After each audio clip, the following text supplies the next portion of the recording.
I am your friendly neighborhood J-Man. This is the Almost Internet Famous Internet Show, and today we are talking one of the hypiest hyped crossovers of the 1990s, right after the headlines.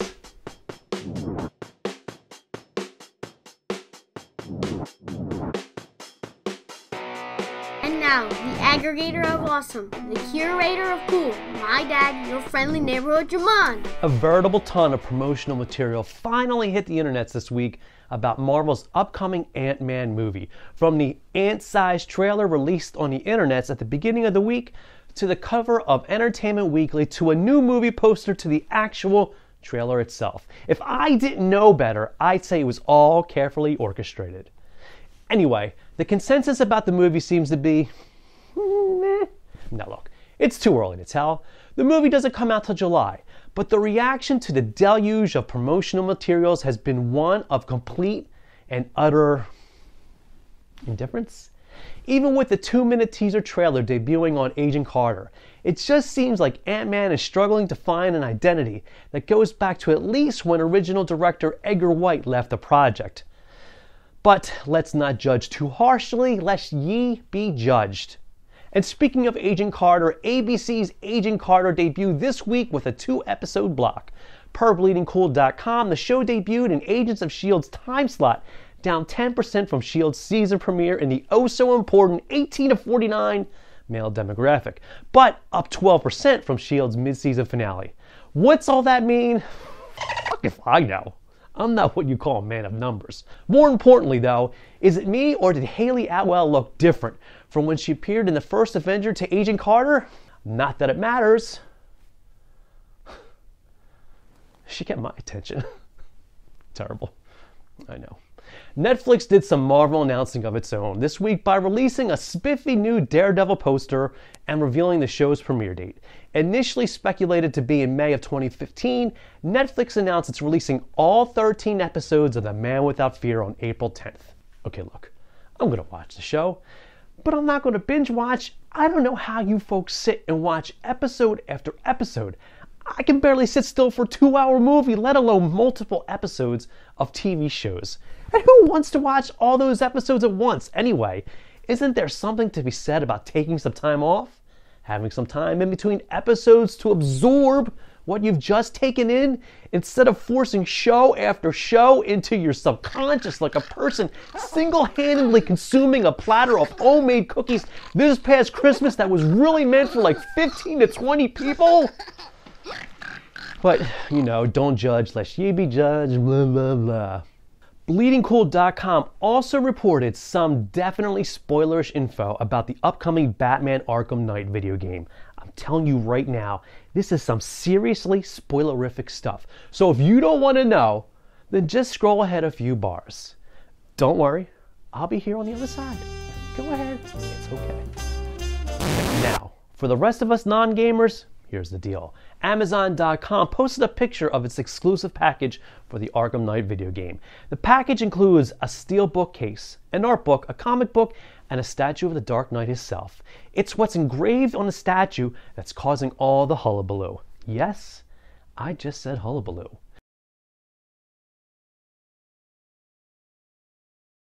The inscription on the statue reads, "From a grateful city in memory of the Gotham Knight."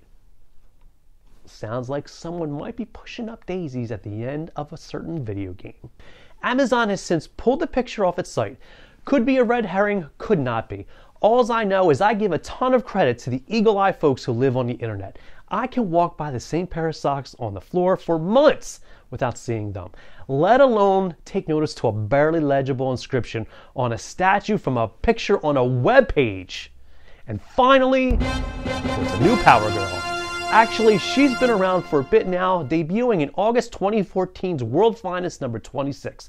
But Tanya Spears is joining the depressingly awful Teen Titans in February's issue. I say depressingly awful because I grew up on Marv Wolfman and George Perez's stellar new Teen Titans, and this current book is just a sad comparison. Regardless, I know what you're thinking. You're thinking, What of Karen Starr, one of the original Power Girl? I don't think we have too much to worry about, folks. Karen Starr has been blown back to Earth 2, where she hails from, now in the New 52. We may have come a long way, baby, but that boob window ain't going nowhere anytime soon. We'll be right back.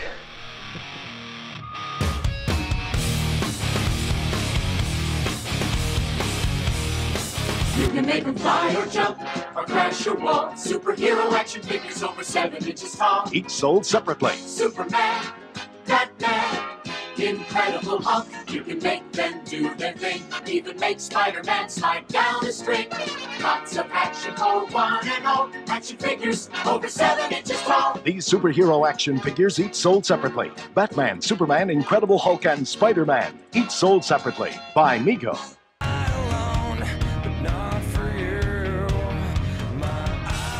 You know, I talk a lot of toys on the show. In fact, I'm pretty sure that every episode so far this season has been about toys. But I'm no one-trick pony. Oh no! My power alley is deep and wide. And to prove it as such, we're going to branch out and go in a completely different direction on today's show. We're going to talk comics. Okay, maybe it's not a completely different direction, but I am an admitted exaggerator. Either way, we're going to look today at an historical moment that brought about together two opposing forces, a moment that once and for all would settle the ultimate pop culture debate. No, I'm not talking about whether Joni really loved Chachi. I'm talking about the age-old question, who is better, DC or Marvel? I'm talking about the 1996 miniseries, DC vs. Marvel. The miniseries was a joint venture between the two powerhouse publishers, devised in a secret meeting by writers Ron Marz, Peter David, then DC editor Mike Harlan, and the late Marvel editor Mark Gruenwald. The premise of DC vs. Marvel was to settle once and for all whose roster of heroes was the best, and of course, to make a shit ton of money in the process. What exactly did comic fans get that cold winter of '96? Well, DC vs. Marvel, as the first and final issues were known as, was a 4-issue miniseries. Those 4 mentioned issues were published by DC. Issues 2 and 3 were titled Marvel vs. DC, and they were published by Marvel. The miniseries was jointly written by Marz and David and drawn by Dan Jurgens and Claudio Castellini. The story pits two celestial brothers, one representing DC, the other brother representing Marvel, formerly unaware of each other for eons, suddenly becoming very annoyed at each other's presence. And as with all sibling rivalries, only one brother could exist, so a deal was struck. Taking a cue from the old Battle of the Network Stars, the Celestial Brothers decided the super beings of each universe would duke it out. The universe with the most wins would continue to exist. The loser would vanish forever. And thusly, the battles began. A total of 11 matches were decided upon. The first 6, the undercard if you will, took place over the second and third issues of the miniseries. Those battles consisted of Aquaman vs. Namor, Elektra vs. Catwoman, Flash vs. Quicksilver, Robin vs. Jubilee, Silver Surfer vs. Green Lantern, and Thor vs. Captain Marvel, or Shazam as you might know him. The outcomes were determined ahead of time by Marz and David, and the victories were split even between DC and Marvel, with Aquaman beating Namor, Elektra topping Catwoman, Flash triumphing over Quicksilver, Robin mounting Jubilee, Silver Surfer crushing Kyle Rayner, and last, thankfully, because I'm running out of synonyms, Thor destroyed Captain Marvel. That left 5 matches, the main card to be decided in issue 3. As a twist though, those battles were to be decided by fan vote. Fanboys and fangirls alike could cast their ballots for their winners by way of mail by dropping off their ballot at their Versus voting headquarters or email their votes via this technology called the internet. Whatever the hell that is. Remember, this is the mid-90s. The matches to be voted on were Batman vs. Captain America, Spider-Man vs. Superboy, Wolverine vs. Lobo, Storm vs. Wonder Woman, and the main one, Superman vs. Hulk. The decision came out 3-2. Batman topping Cap, Spider-Man handing it to Superboy, Wolverine pulverizing Lobo, Storm bitch-slapping Wonder Woman, and Superman taking down the Green Giant. Marvel had unofficially won. To save a little face and make a shit ton more money, the warring Celestial Brothers saved the losing DC universe by combining both universes at the conclusion of issue 3. And thus, the Amalgam Universe was born. For 1 week in the spring of 1996, DC and Marvel ceased to exist, and in their place, Amalgam Comics published 12 books. Those books were Amazon, Assassins, Doctor Strange Fate, JLX, Legends of the Darkfall, Super Soldier, Bruce Wayne, Agents of S.H.I.E.L.D., Bullets and Bracelets, Magneto and the Magnetic Men, Speed Demon, Spider-Boy, and X-Patrol.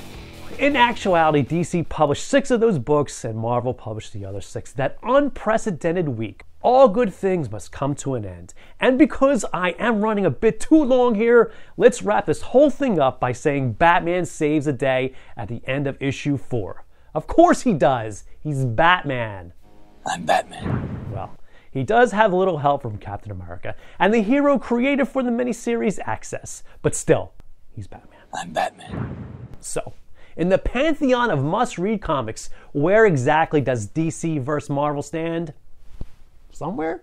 Is it worth the read at all? Yes, absolutely. The nostalgia effect alone is worth it, especially if you're into 90s comics, because these books are the epitome of that era. From Ben Reilly being Spider-Man to Superman's mullet, it's all in there, not to mention another female to wield Mjolnir well before our current female Thor.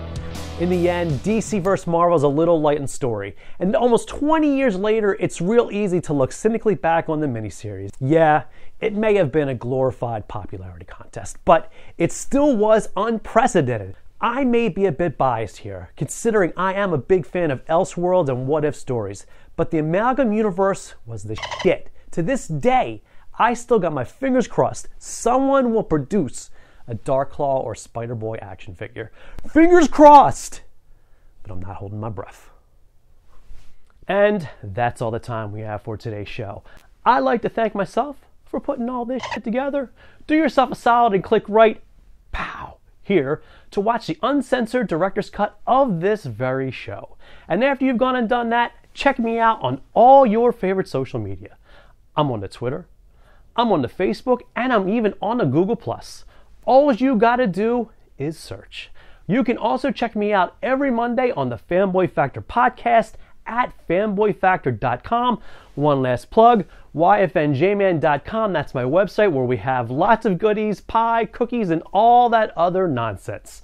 Until next time, remember one thing. Mama say, mama sa, ma mama sa. Mama say, mama sa, ma mama sa. Mama say, mama sa, ma mama sa. Those battles were to be decided by fan vote. Damn it! Vote!